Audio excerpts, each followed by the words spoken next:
Good morning, viewers. Thank you very much. Welcome to Punchline Africa Television, broadcasting from the Political Command Center in Africa. Thank you very much for watching us wherever you are across the continent of Africa.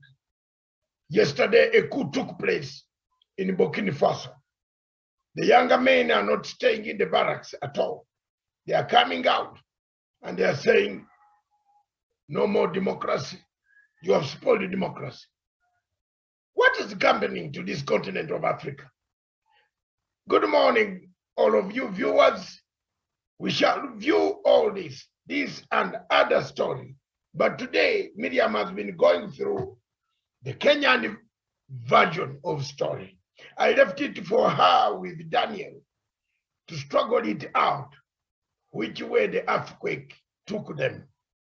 But the earthquake in Kenya seemed to be brewing a tsunami. As I told you yesterday, a tsunami in Africa, the earthquake comes first, hits the ground, then a tsunami follows. It is from the earthquake action that a tsunami will come and destroy anything that it finds on the way. A tsunami has been brought. This morning, President Uhuru Kenyatta is meeting members from the Western Kenya region. All the political leaders, elders, they are being met. Mudavadi is alone, ranger. He has remained alone, maybe with one of his MPs or two who are with him, which shows that he just went there as a shell, a skeleton. This morning. Thank you very much, my panel and my co-host, Miriam Ogutu. Good morning, Miriam. And a very good morning to you, and good morning, good afternoon, good evening to our viewers, wherever they're watching us from today. Thank you very much. We are also joined by our investigative journalist, the man himself, none other than Daniel Wesonga. One newspaper online has caught me. Good morning, Wesonga.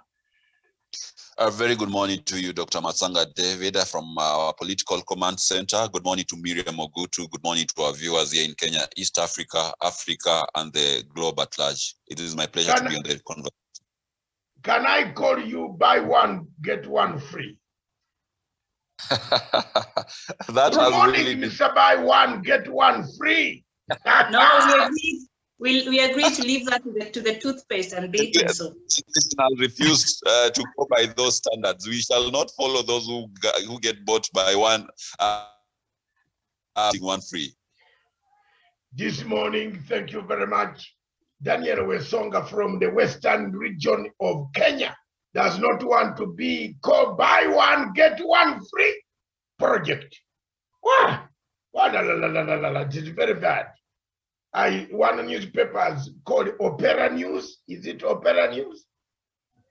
Wesonga knows it. It has picked that story and said Dr. Matsanga, Ugandan, Luya from Uganda says buy one, get one free. He's very ashamed. Indeed, I am ashamed of just buying my brothers like that. But are things rosy for Mudavadi? No. Are things shaping up for him? No. Actually, I was very happy when Marende said he committed a suicide bomb. He was a suicide bomber himself. He plugged the cable and the cable came out, blew himself up. He lost his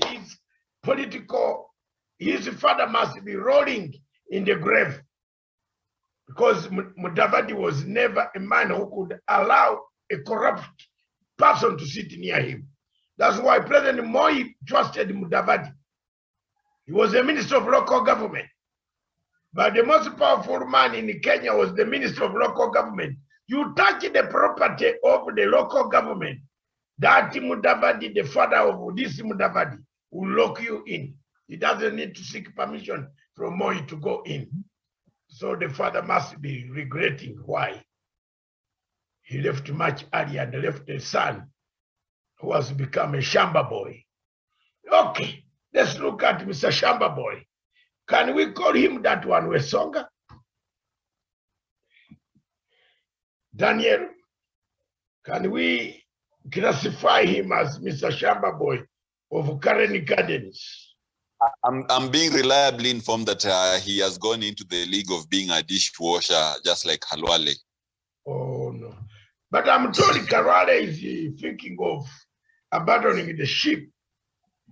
Either Karwale, one of them, abandons the ship, because Malala will definitely beat Karwale in representation. Yes, and Halwale left ANC because he thought Musalia was the baggage that he was on his back. So now the baggage has followed him to Sugoi. He might ship out as well.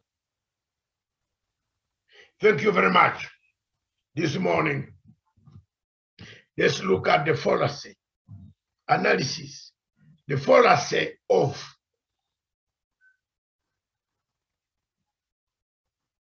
Musalia Mudavadi. He said, and this is one of the planks, Musalia Mudavadi said, the government is now about to formalize the corruption. Was that the one, or there's another one?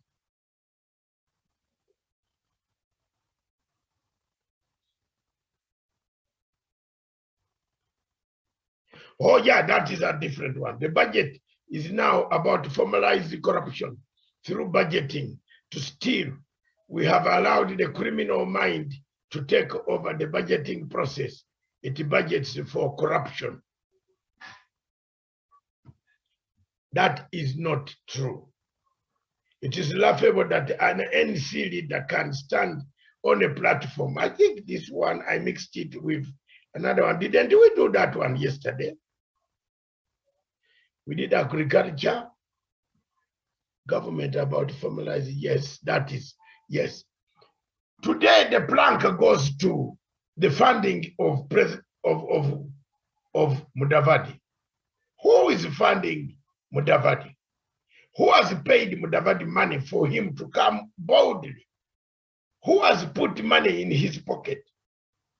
Because you know Mudavadi is a land surveyor. He didn't do economics, but he did land, which is very precious to Dr. William Ruto. So when he surrenders this portfolio, and when people talk about Mudavadi being an economist, he's not an economist, he's a land surveyor. So there are two people who are in common who are going to cause an earthquake. The one who started the plants. Remember, Ruto has a PhD in plant. In plant, what are they called? The study of plants. Botany. And the Musalia has looked for land. So I think they are going to grab everything in Kenya, including the parliament, turn it into a farming area for that grass and the plants can grow there. So this unity was very, very explosive.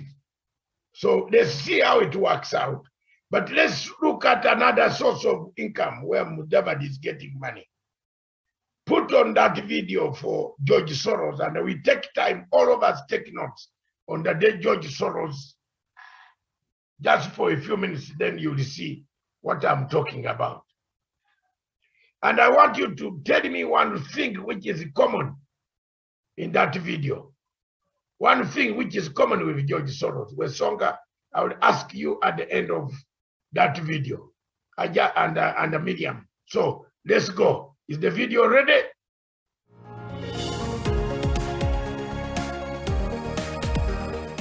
George Soros. Does that name ring a bell? I'm sure it does. If you take interest in global trends, popular culture, or geopolitics, you may have definitely come across this name. Let's put a face to it. This is the man we're talking about. He is George Soros, arguably one of the most controversial figures in the world. With as many supporters as detractors, there are reports celebrating his philanthropy, also those questioning his ideas about the world. For some people, Soros is a legend, a financial guru, one of the most successful investors of all time. Yet some believe he's a man of malicious influence, a billionaire who is able to move markets, someone who can sway politics and opinion. So who is the real Soros? And why is he such a polarizing figure? Hello and welcome to Gravitas Plus. I'm Palki Sharma Upadhyay. Have you ever heard of Black Wednesday? It refers to an event in September 1992 when George Soros and a group of investors forced Britain to withdraw its pound from the European Exchange Rate Mechanism, ERM. In other words, they forced the pound out of existence. How is this done? Soros placed an enormous bet against the British pound. He said it would sink below the lowest currency exchange limit. More investors placed their bets assuming this would happen. Their actions put a lot of pressure on the pound. It sank further, ultimately pushing the United Kingdom out of the ERM. All of these investors made money, up to $300 million, but Soros was the winner, earning $1.5 billion in just 1 month. This score earned him legendary status and boosted his firm's wealth to $7 billion. They started calling him the man who broke the Bank of England. Today they call him a master manipulator of the global order, an unregulated billionaire with a messiah complex. Some say he can bring down not just currencies, but entire systems. Some accusations are indeed far-fetched, but they say there's no smoke without fire. So even if these are exaggerations, what are they based on? Let's look at how much this man is worth. Soros is among the 10 richest hedge fund managers in the world with an estimated worth of $8.6 billion. Some say he's worth way more than this, given the suspiciously enormous sums of money he gives away for charitable causes. He's donated more than $32 billion to a foundation he runs, out of which $15 billion have been distributed in 37 countries. What is this money being used for? For education programs, health camps, human rights movements, justice reform, global governance, and quote-unquote, the furtherance of democracy. How is this done? Through the Open Society Foundation, a name inspired from a 1945 book, The Open Society and Its Enemies. This body is headquartered in New York and has active programs in more than 60 countries. This group gives major grants to organizations and parties that are aligned with its mission and objectives, basically anybody who seeks to shake up the status quo. In Israel, the only democracy in West Asia, the list of grantees of the OSF include a number of Israeli NGOs that deny the legitimacy of Israel. In Palestine, OSF funds NGOs like the Al-Haq and Palestinian Center for Human Rights, both of which are associated with the Popular Front, an outfit designated as a terrorist organization by the US, the EU, Canada, and Israel. What would you call George Soros then? A political activist? Why not? In September 2012, he donated $1 million to a political action committee led by Barack Obama. In 2016, he was the biggest donor to the Hillary Clinton campaign, giving almost $8 million. The move was met with a lot of criticism. He also donated £400,000 to anti-Brexit groups opposing Britain's exit from the European Union, but favoured Germany leaving the EU back in 2013. He's a man of convictions and contradictions. In June 2018, Hungary, which happens to be his native country, passed a law dedicated to this man. It's called the Stop Soros Law, aimed at ending OSF funding to organizations that support illegal entry of undocumented migrants. The OSF calls this law authoritarian. Hungary says it is only safeguarding national security. Now here's the thing, promoting and funding reform in a system is one thing, but undermining a nation's sovereignty by influencing decisions is quite another. George Soros and the OSF seek to liberate the world from ideas they consider outdated and restraining. They want to change political realities that are not suitable to their principles. Take their activism in India, for example. In January 2020, Soros unveiled a plan to set up a $1 billion fund to build a global network of higher educational institutions. Institutions that will help students put up a resistance against growing nationalism. He singled out several countries and their leaders. India was one of them. He called India a Hindu nationalist state, which is suffering the biggest and most frightening setback. The biggest and most frightening setback occurred in India, where the democratically elected Narendra Modi created a Hindu nationalist state. This was last year. This year, a scandal hit India, the Pegasus project. It suggested that the government of India was spying on its citizens. The report had a list of 300-odd Indians. Who was behind this project? 17 media organizations and 2 global entities, Amnesty International and Forbidden Stories. They're both beneficiaries of grants and funds from the Open Society Foundation. In 2018, Amnesty received a €137,000 grant from the OSF for a campaign to repeal a law Ireland had passed. In June 2021, just a month before the Pegasus report came out, Open Society Foundation named the former Secretary General of Amnesty as its Vice President for Global Affairs. Then we have Forbidden Stories.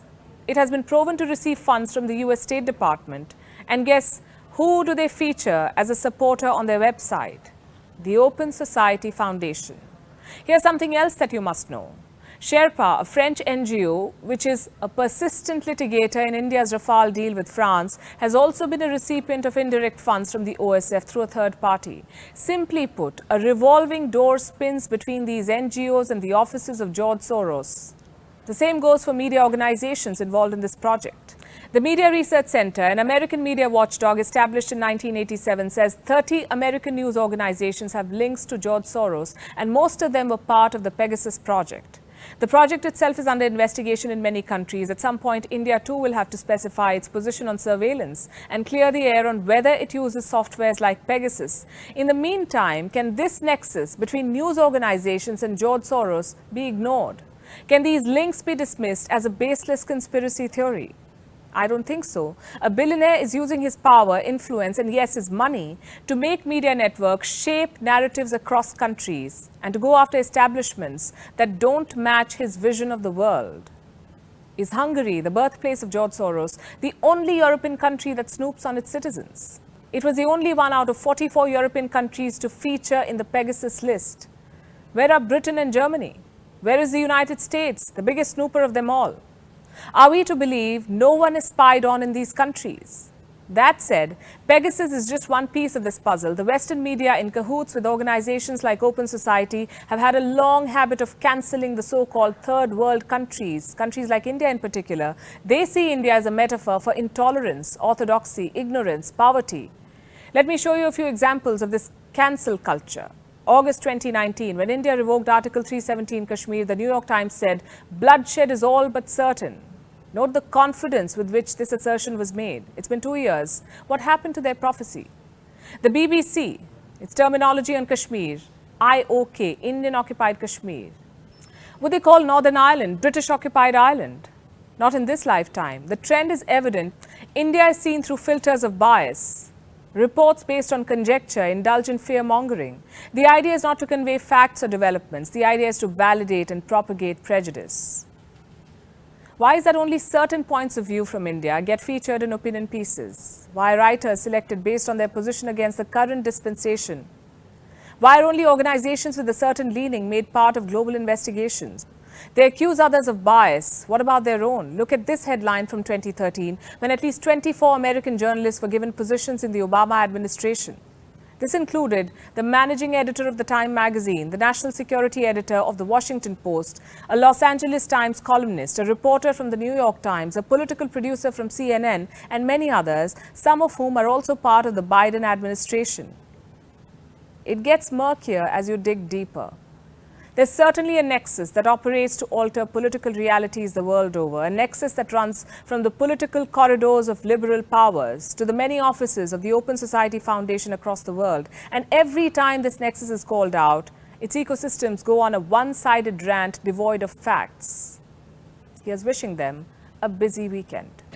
Gravitas Plus, co-presented by Skoda, made of smart imagination. Thank you very much, viewers. That is the story of George Soros. Viewers of Punchline Africa Television, for years and years, I've been talking about George Soros. I came across George Soros in the year 2005, physically when the ICC, the National Criminal Court, started their activities on the African continent. That is when I knew about an organization called Open Society Foundation.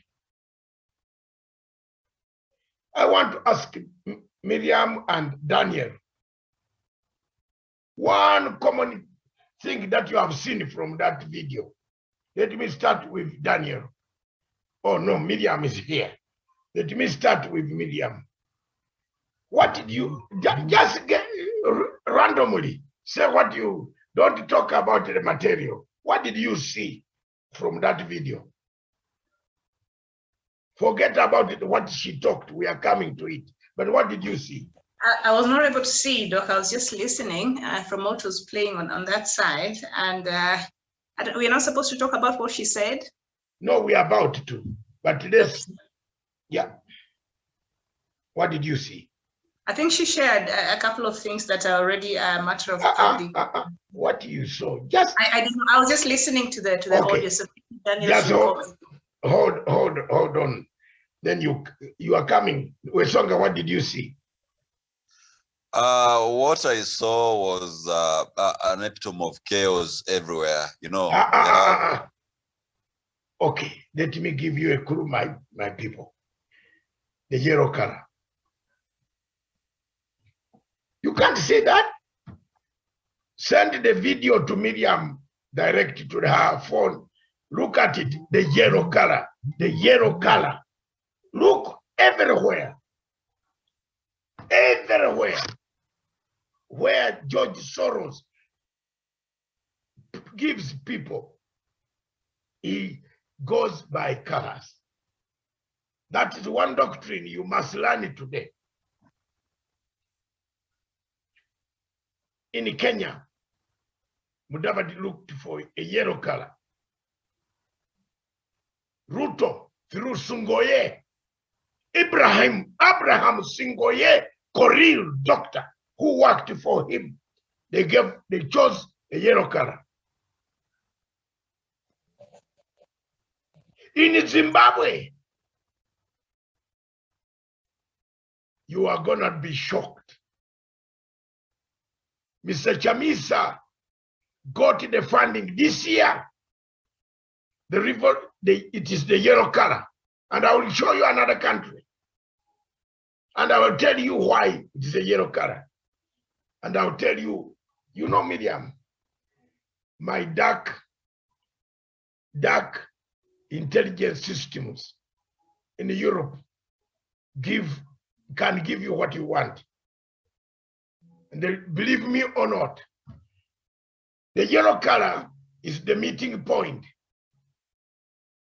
Mudavadi went to US for 2 months.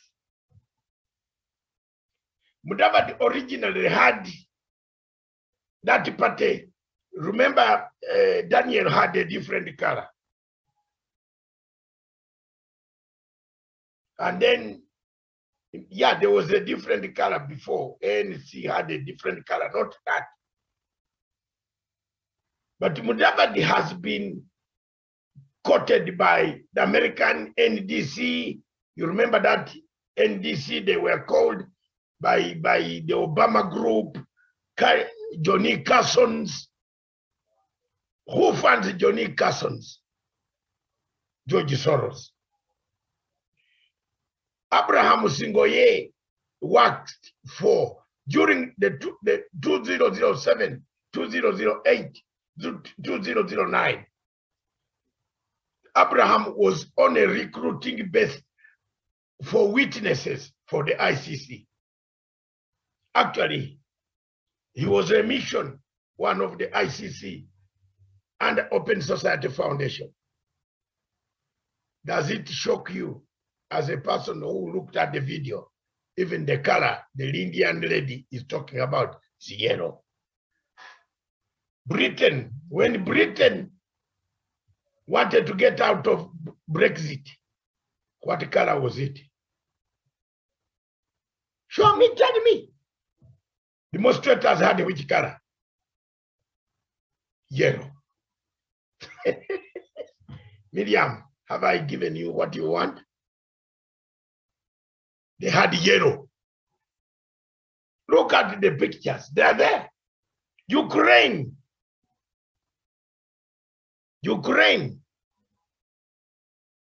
The Orange Revolution, that was for those years. Who sponsored the Orange Revolution of Ukraine? Why is Ukraine in turmoil today? Why is Ukraine going to cause the Third World War? George Soros. Look at the demonstrators who removed Mr. Mubarak. What clothes do they wear? Most of them. What did they wear? Go back and you'll see. Look at Chamisa. Can I tell you why in Tanzania? What was the color of CCM originally? Magufuli changed the color. No, honestly, check. What was the color of CCM? It had two colors. Magufuli removed the yellow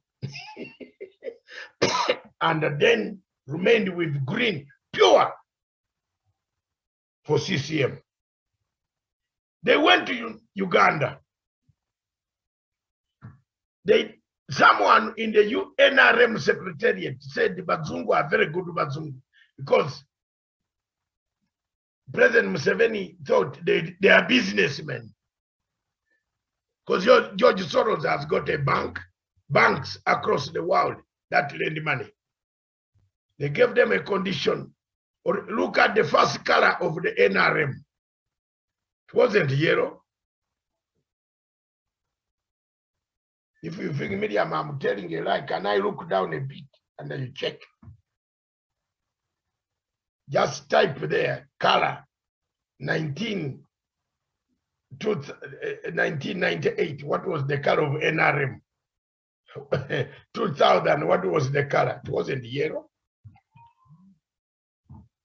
When the president realized that there was a problem, he immediately threw them out.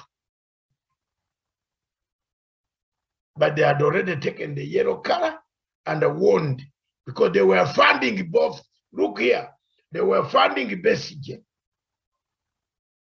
at the same time funding the government.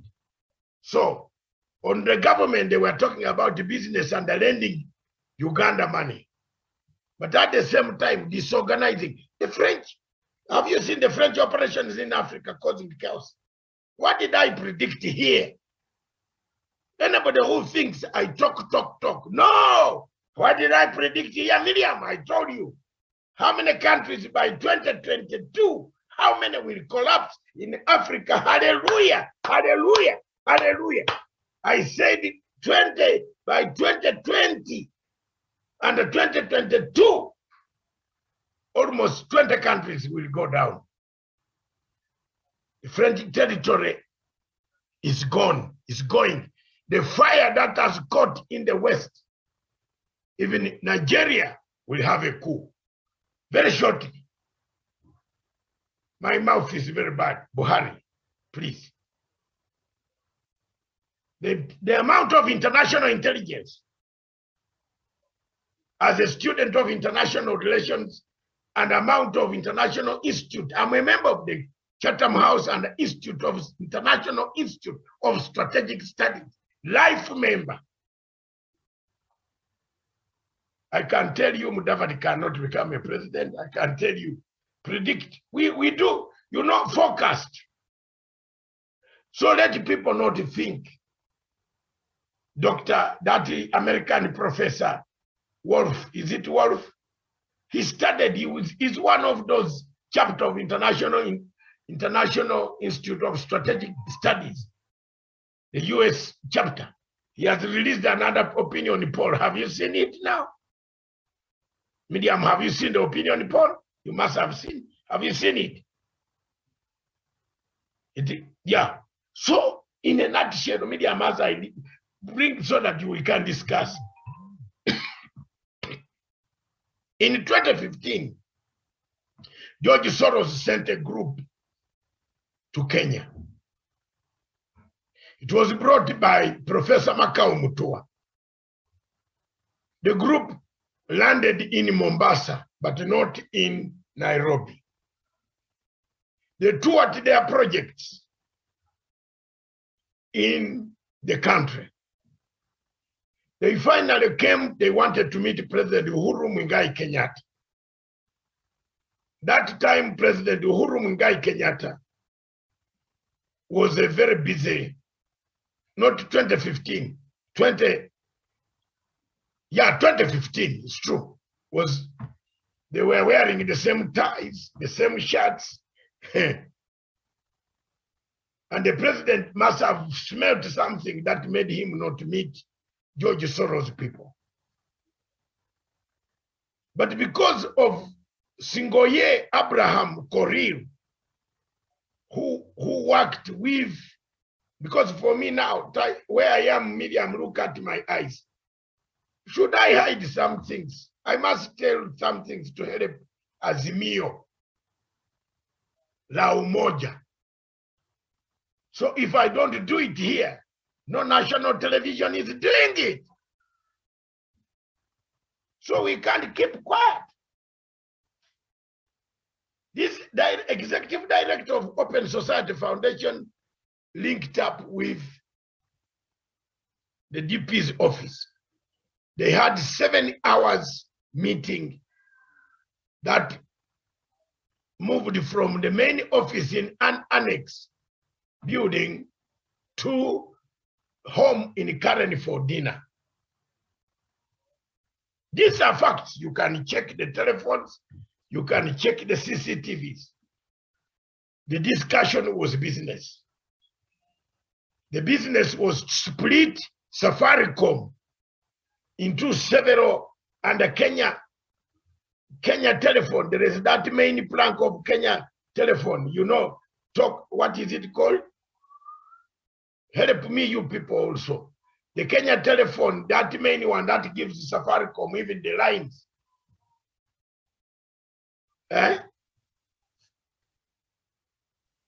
Is it Telcom? Yes, Telecom. They wanted to split the main telecom. They wanted to split it so that George Soros picks part of it, invests in it for data purposes. I think by then, Wangusa was the director of communication and other people who had connived to break up the Safaricom so that the Safaricom becomes part and parcel pieces. Ruto was behind it. With so many people whom I cannot mention here, but I know it was Ruto spearheading it with George Soros' company, which was a French company. I can give you all the details in black and white. I have the intelligence. With me, there was a lot of row until the president of Republic of Kenya stopped the breaking up. When Bob Colmo, my friend, the late, I picked a phone. I said, be careful. These people want to destroy what you have done as a legacy in Kenya. They looked at the company that was bidding to take Telecom Kenya, and they found out it belonged to George Soros. That was the entry point of Mr. George Soros into Kenya politics. From 2015, 2016, 2017, meanwhile they were looking for business, they were also courting the opposition. But the opposition came on head on and collapsed in Kenya. That the court ruled, NGOs rushed, they all ran to Hungary with the former Chief Justice Maraga going to pick his check. You remember all the NGOs arrived there. I don't want to mention their names, but I will mention one serious man called Kagoro. You know Kagoro? Kegoro. Very dangerous man who does not like Kenya, yet Kenya is where he gets his bread. A man who can stand in Assembly of State Parties and finish Kenyatta and Ruto and the rest. Now is a darling who sponsors the same Mudavadi and under Ruto. What has united Mudavadi and Ruto? Believe me or not, if you don't want, don't take my information. It's George Soros' money. The amount of money that is being talked about is in dollars. And after these 2-3 rallies, Mudavadi is going to fly out of the country to one of the countries in Europe or United States to pick what they had agreed. If I'm wrong, again, it's up to you. I'm not a policeman, nor an intelligence officer. I'm just a document guy, clerical, document boy. I'm giving you information, follow it. If you don't follow it, it's up to you.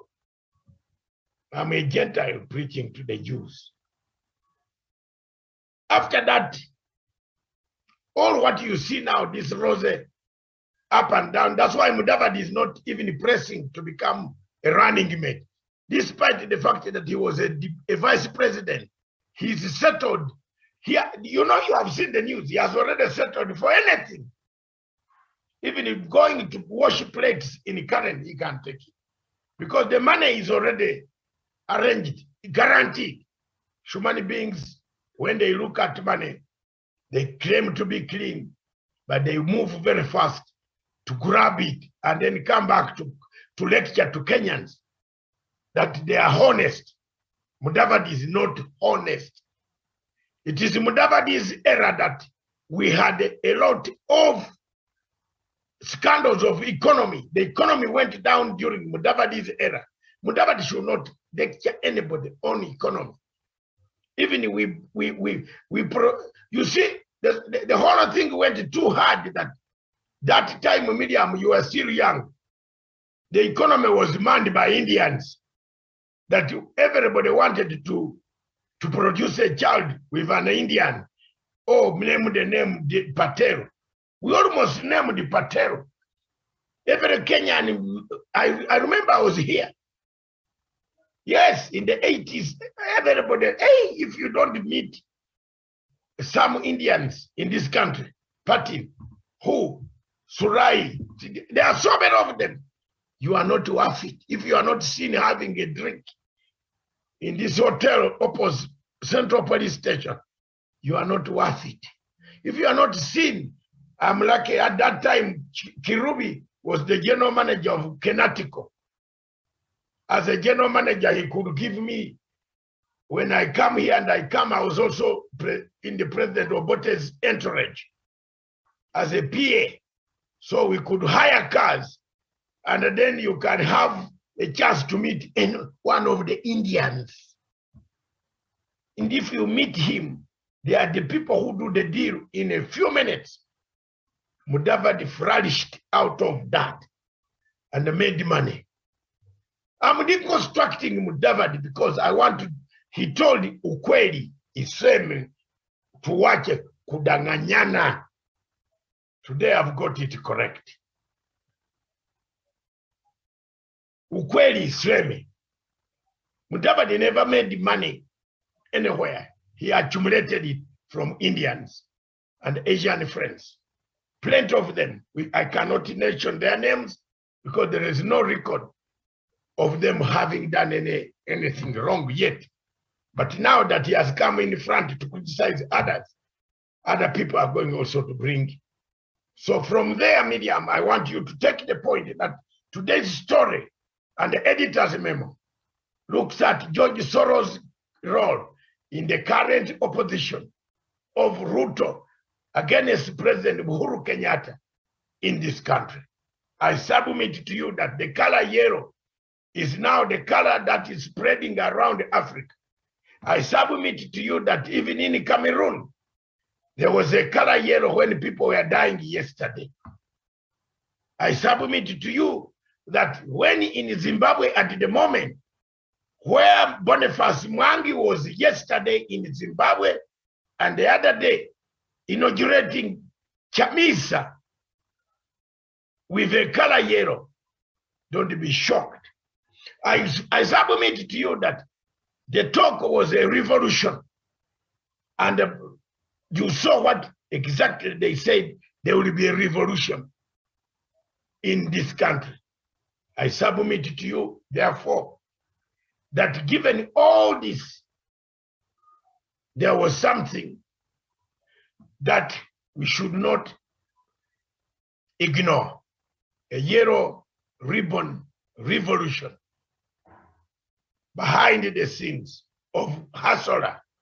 That's why both Mudavadi and Ruto merge on the question of the economy, and they use the local masses, drum up emotions from the poor that someone has eaten. But the poor are not realizing that the two men are the most dangerous ones, Mudavadi and Ruto, in Kenyan politics. Nobody is talking about it. So I submit to you, therefore, that there is something sinister with George Soros' money pumped in this country called Kenya. Back to you, Miriam. You can now analyze what I have said, add it together with what the lady told you, how George Soros works in so many formats. But I just wanted to bring to your notes that he arrived here. Thank you. I rest my case. Well, Doc, thank you so much. A couple of things that you brought up there, and perhaps just what the lady, highlighted in that video. Some things that I think are already out there. I was watching the story and how he brought down and put pressure on the British pounds. I think one of our local TV stations here, about 2 weeks ago, I was watching it and it was quite intriguing. And so that has been the ways in which he has been able to accumulate and make all this money. But I think there's something there that she pointed out, and the manner in which George Soros is able to operate and regulate it. So if you are you have the money, but you're not checked, and then that is a problem, and that is a recipe for chaos. And how he comes and approaches different democracies, looking as though he's out there to. She called him like he has this messiah, approach of things. I'm your savior. I'm coming to save you from this bad leadership. I'm coming to save you from poor governance. I'm coming to save you from hunger. I'm coming to save you from these bad policies and all these bad people you have in place in terms of leadership. So that is usually his approach. So he's able to galvanize, support, and of course his target has been the opposition in the countries, and we've seen how that has played out. And of course, open society is one of his key tools he used to shape his narrative, and how he's been able to use media sometimes. I think that lady highlighted. So that is what I got from that video. I don't know if I can speak much about the color, because I'll take my time. You've pointed out a few things. I'll go check later in my own time. So I'll just take it to Daniel Esonga. No, the color. Before Daniel comes in, I'm telling you the truth. Yes, you have. But I don't have. Yes, I agree with what you're saying. I just don't have the authority to speak on it. You've pointed out a few cases. And I think you've given me homework. I'll go do the homework, Doc. I'll go check. Thank you. Thank you. Yes. Yes, Wesonga. Yes, thank you so much, Miriam. And of course, for those who know the history of George Soros, is that he even as a young man, he profiteered when his own people, the Jewish people in Europe, were being discriminated upon by the Nazi Germans. And you remember, he has gone on record saying that he was helping some of the Gestapo policemen to be able to seize valuables from the Jewish families which were in Hungary and also in other European countries at that particular time. So these are very, very selfish individuals.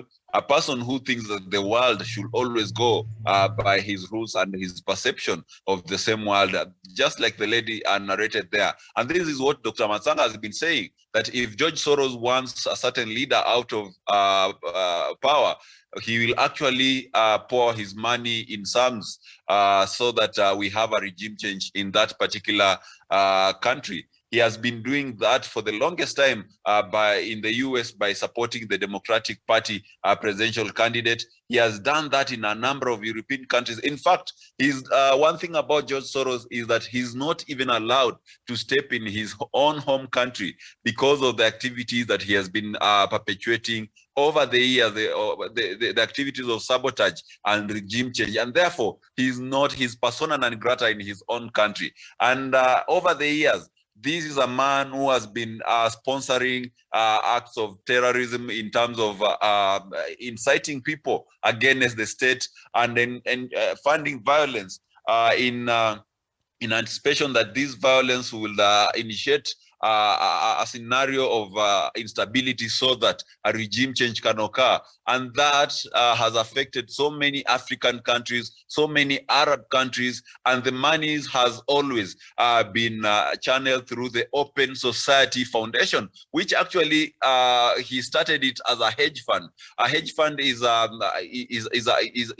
company or maybe an institution where money is channeled in and they are able to trade in the stock exchange, and the profits that come out of that hedge fund is actually whatever has been channeled through various organizations to support regime change. Intelligence has it that George Soros has already given out almost 60% of his wealth to support the regime change activities across the world, and Africa has been amongst the top country, the top continent where this money has always been channeled to since 1980s and all the way through up to today. We do have traces of George Soros monies that come through to especially the groups that I feel maybe perhaps in some way discriminated, starting from the LGBTQ all the way to the political activists that are actually operating in the continent of Africa and other Middle East countries have been beneficiaries of George Soros money. And therefore, anyone who says that there's no George Soros money or maybe hand, even in Kenya, Uganda, Tanzania, or any African country, there must be people who are living in self-denial, because this man has been able to create a very wide network and tentacles of his presence in the African continent. He has been in South Africa, he has been in Congo, he has been in Kenya, he has been everywhere in Africa that you would imagine, where there has been any uprising against a legitimate government. Just know that George Soros' money has been there. And the source of this money is the Open Society Foundation, which he has put in form of a hedge fund. You realize that George Soros is a multi-billionaire who made his money through trading in the financial markets in New York, and of course, made a fortune out of it. So therefore, he does not have anywhere to take this money other than support his own pursuits, which include ensuring that the world is controlled in the way that he wants, and he does it as a hobby, Miriam. So in as much as people look at leadership as maybe a matter of necessity and where they should actually put competence in, George Soros does that for fun and as a hobby for himself. So whenever he sees a regime falling, or maybe sponsoring a leader, a weak leader who is elected because of the money that he has pumped into the campaign, he sees it as having achieved a self-fulfilling ambition. So to me, I believe we have to be very careful, and we have to be awake to the fact that George Soros' money is even here in Kenya. And Dr. Matsanga has given you a very, very good connection to whatever is happening in this country. The color yellow, I believe myself, I had not seen that quite coming out clearly, but now I can be able to say that I'm seeing the light of whatever is happening. Fallacy Of Mudavadi has been in America. William Ruto has been in America through his proxies. The other day, Ndindi Nyoro and Kimani Ichung'wah spent almost 3 months in America.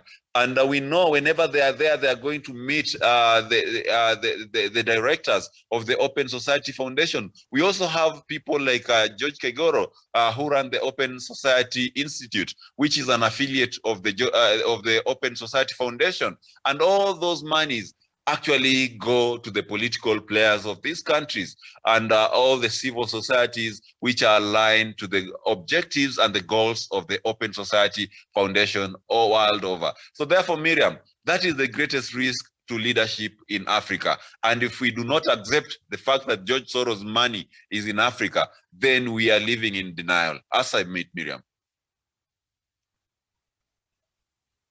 Very well, Daniel. Thank you. Thank you so much for that, Doc. Yeah. Yes. Thank you very much. I was looking for something here. Okay. Well, Miriam, there you are. The facts are there. You can check out some of them. You will come back to the same, that in Ethiopia, for example, Tigray. Have you seen what is in the capital of Tigray? Which color is it? It's the same. It's the same. Especially the Brexit. That's their color. It is actually a flag. Even when you go to New York, the first thing when you enter the offices is the yellow, the sunshine. So I want to say it's up to the people, it's up to authorities, it's up to authorities of African countries. Our role is as a medium is to bring out these things progressively. We are not telling lies. We are not doing propaganda. This morning, I was on another television station. And one of the ladies, I think you watched, one person walked out, Mr. Osudo, a very good guy who does debate. And the television station called me. Linda called me. The directors there said, please, this is a crisis. I came in to train to cool down that lady. But there's a question I asked where Songa will bear me witness. I don't know whether Miriam you also saw. That is for TV 47. 20, is it 47? I asked the lady finally that you are so aggressive against President Uhuru Kenyatta. But Uhuru Kenyatta is one of the best presidents that you can talk about. Why do I call him the best president? I call him the best president in Africa because no president can stomach this nonsense of Ruto. Of where Ruto pays people, MPs to insult him. Not in Africa, not Museveni. By now, Museveni, Ruto would do, I don't know whether he'd be, I don't know where he would be. So President Uhuru Kenyatta is one of the most organized, civilized presidents we have on this continent. He hasn't mentioned the word. He hasn't rushed to the press. I think Mudavadi is wondering, what next is he going to say? I know the president is very busy building this country, and I like that. Yes. He's left the politics to those who have time. He's busy building. We have only six months left. Yes, he has a legacy to secure. All of us. Yes, I am part of the legacy. I defended the legacy of His Excellency the President. And I told the girl that I defended the legacy of the president because I broke my hand fighting for Jubilee Party to win an election. I had an accident. I've never had an accident. I'd never visited a hospital. The last I visited the hospital, Miriam, was in 1985 in Kenya. Until I broke my hand in an accident campaigning for Uhuru vote hunters. I think where Songa used to see them, you also used to see us. And the people are there in the studio. They can tell you, all of us in a convoy of my own cars, they are not government cars. 9 cars of mine, all of them painted Jubilee Party. I've never gone anywhere to ask for a penny from anybody. This is what I did for the party. So I have seen a good president in Africa who can be very useful. So I asked this lady called Gloria somebody, I think Wesongo knows the name. This lady goes to every television station and tells us as if she knew Ruto. But this is the same lady who was NGO writing serious intelligence reports to George Soros to go and fix Ruto in the ICC. But when you see Ruto today paying even the lady to go to the television to say what they say, ask him, why don't you go and tell Ruto that stop being a thief? That's that. You are saying we need a party. Have you ever seen a party without decorum? A party without decorum? Have you ever seen it? That you come in a country and open up a party without ideology, then Al-Shabaab would be having a party in Kenya. Until sense prevailed. Yes, today we are aware there are governors. I'm told the governor of Meru is on the way to Karen House. Good luck. He has been my friend for a long time. We shall remain as friends because he respects me of my role I did in ICC. When I went to Meru, he even offered to, if there was a hotel to pay. If I had not paid, he was going to pay for me to stay more. He's my friend, but if he goes to UDA, so be it. Let's see what they can do. Meru, because he's going there because of personal differences. So in a nutshell, George Soros has been in this country, has been operating. At last, he has found, he's put his money. You know, you have heard from that woman. He puts money. I want to ask you one question as you go to ponder about this. Have you heard the NGOs, civil society making noise anymore about corruption? Have you? Show me one group which has been all over here condemning Uhuru Kenyatta, condemning William Ruto. No, they have kept quiet. And that's the very reason you should do in the government. You people, the security agencies, must check what is going on here. All of a sudden, NGOs are very quiet. They are the ones actually being used to go to court to stop what Uhuru Kenyatta is trying to put in court in order to fight corruption. You saw how many NGOs were against the BBI. Because they have been paid by George Soros and they have been told to withdraw their support on the question, don't talk about corruption. The whole of Sunday, corruption just came by the way. But if Mudavadi had any grain of truth, if his tongue was tongueful, not tongueless, he could have turned behind and said, my friend, sindio hakuna tukwende ukweli, hakuna kudanganya, would have turned and said, Mr. Ruto, you have come to my party, but I will arrest you when I become the president. Mm-hmm. And you know, yes, Doc, and it's interesting you brought up, you know, the Mudavadi conversation and some of the things that he was trying to address during that event on Sunday. Of course, we know corruption, he talked about that so much, but we also know that David D, that works for DP, the Economist, has said they're not in the business of fighting corruption. So I'm just wondering this new this newfound working relationship. While Mudavadi seems to be so much out there in his war against corruption, should he, be part of the next government, but also we do have a camp that he has joined that have declared. Did Devin D not say that? Sometimes back towards the end of Miriam, then it answers.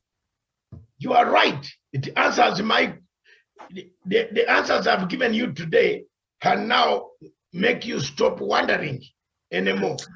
And also, Doc, I think it's about time Mudavadi just, I don't want to say have balls, but he should be courageous enough. Be a man and tell us the truth. Stop. He has never been a man. Because what we are from sister. The paper today, Doc, from the paper today, just before you continue, from the paper today, a section of it we looked at with Daniel a bit earlier, but this is what I'm getting. That according to the source, ANC, and this is something that the Daily Nation has actually verified, ANC leader has been promised the post of Chief Cabinet Secretary, similar to the position that Dr. Fred Matiang'i currently holds in the Jubilee administration. In addition, the ANC leader will have a 30% share of the government should DP Ruto win the presidential race in the August 9th polls, which he will share equally with Mr. Wetangula. So this 30%, they'll have 15%, and then he'll be given the post of Chief Cabinet Secretary. And yet in interviews, he's still sitting down and saying that he's running as a presidential candidate in this country. This is rubbish. Stand in your truth and just say what it is. What is so difficult with that? Exactly. Mudavadi has never been a man. You think Mudavadi is a man? He's not. He's a man by body, but not a man by deeds. Mudavadi cannot tell Ruto that you are corrupt, like Masanga is telling Ruto, you are corrupt. Yes. I told you yesterday he sold his manhood to William Ruto. And yesterday, actually, in the same regard, Miriam, there was an interview on one of the local TV stations, and the interviewer was actually trying to push him to actually just bring out the truth of the matter of the agreement that they had with William Ruto. But he was just taking him around the corners, and you will see the first. He's a liar. But you can see the type of head. Mudavadi's head now on the screen. That head does not tell the truth. He's a liar. A man who cons a maid, a barmaid in Club Afrique. The barmaid was crying tears. He conned the barmaid, never paid a bill in Mr. Amayo's nightclub. I was with Bazungu, 6 Bazungu from Sky News. We came from London. This guy drank towards the end, he drinks and pretends to be drunk and not to pay the bill. He's like a sonko. When it comes to pay the bills, Mudavadi, he can't pay a bill in a bar. So that's the man who claims to be that he has knowledge, he has clean, he's Mr. What? No! This is just a circus, and I think all of these promises here that has been given, we'll be looking at them, but I doubt this will even come to pass. But he already knows. My problem is he already knows that he's not running. So why is he taking his supporters in circles, Mudavadi? If you're going to speak, you have that has to reflect. Can I tell you that Miriam, he is doing it to justify George Soros' mission. If I'm wrong, if the intelligence of this country does not pick that type of information, then I went to a wrong school. And also the hypocrisy of Deputy President, because for right now, DP Ruto said that UDA will not field the candidates in the 4 counties of Western Kenya, Kakamega, Busia, Bungoma, and Vihiga, which we know that UDA has very strong supporters from this area. So this is a lie that we'll see play out very soon, and this will not be the case. But also the hypocrisy in this, he's not allowing that in other areas, say in Mount Kenya region, where he just wanted everybody to run through the UDA ticket, not allowing this other party. So I think this is just a cocktail of political disaster awaiting to happen. That is just how I feel. It's indeed a cocktail of political disaster waiting to happen. not even a cocktail.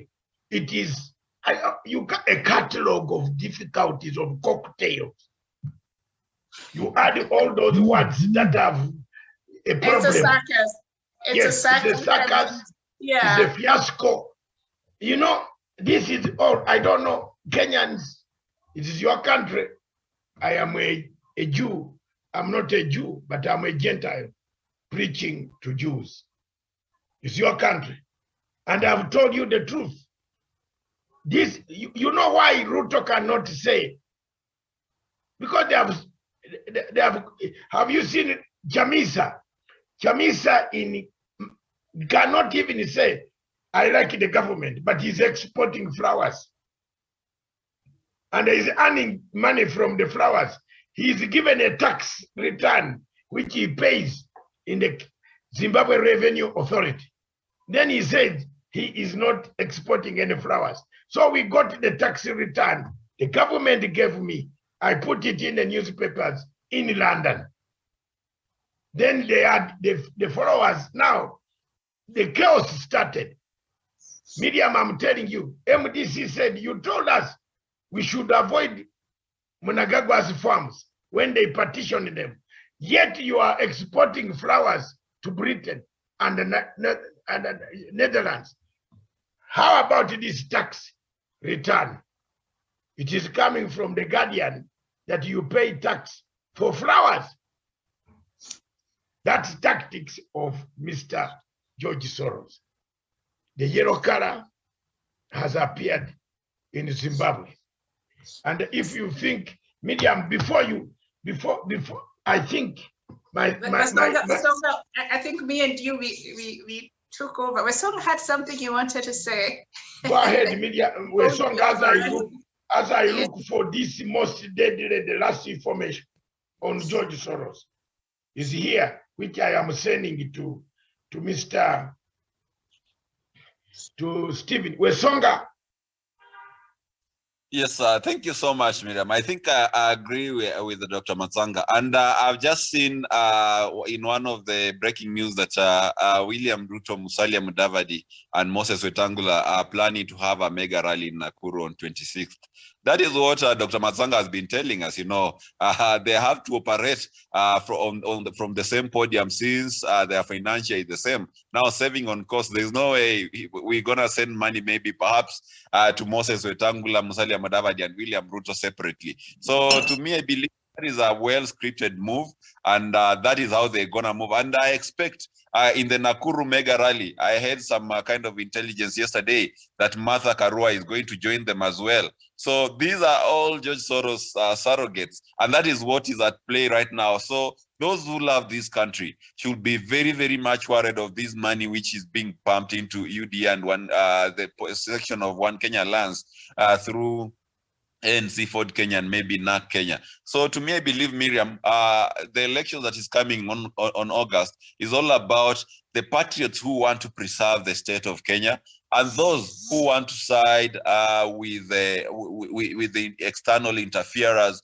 and the masters of regime change like George Soros. Yes, if Stephen can bring that example for us before we leave. Yes, Miriam. Yeah, and I'm saying, like, Kenya is a democracy that is growing, and we know that when it comes to politics, at the end of the day, you look at your interest. That is usually the basis of even why a person chooses to join and support. It's about interest, and that's it. And we know it is the key thing when it comes to a political leaning. So my problem is, if you've made a decision and we're in a democratic state, just say so. Just stand with your truth instead of camouflaging and giving people headache and pretending as if you're having a strategy where the rest of us here already knew that you were out from One Kenya Alliance, and now the other leaders, I don't know how naive they were that they could not see the signs that this man was not even with them. They really tried. They really tried to bring him in, but he had already, because from what now we are reading, he's been in talks with UDA for the last 2 years, and then he wants to tell us of Tusidanganyane, and yet he lied core principles at the One Kenya land. So if you made a decision, we're in a democratic state, just say so. Stand in your truth and say that, and that's it. When I drew out the pictures 3 days before Mudavadi, and I met Mr. Kibrok with Mudavadi in the village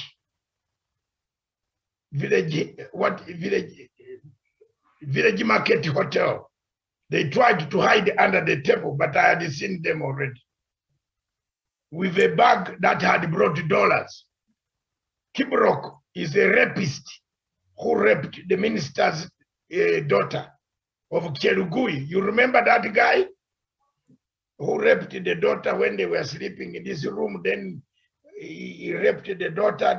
They arrested him. I don't know where his case. I met him and I went and I sat down in the corner, pretended that I was not the same man. I knew there was, Kalonzo should also have intelligence.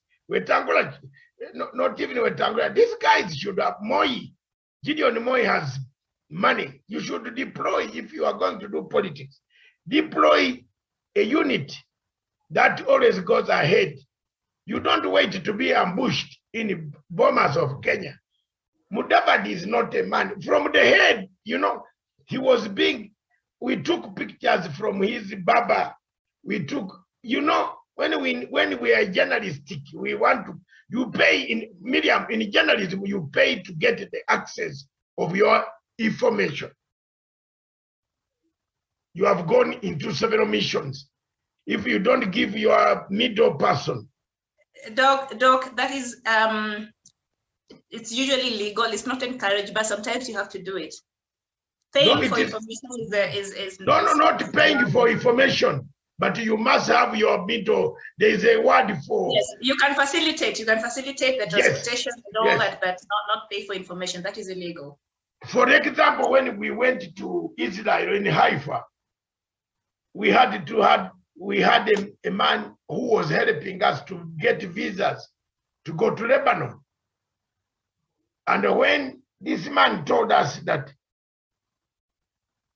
the people that you are going to meet who give visas to go to Lebanon don't like to see a white man, I thought it was a lie. I thought they had now singled me out already. They hadn't seen me. They said, we want that black guy there.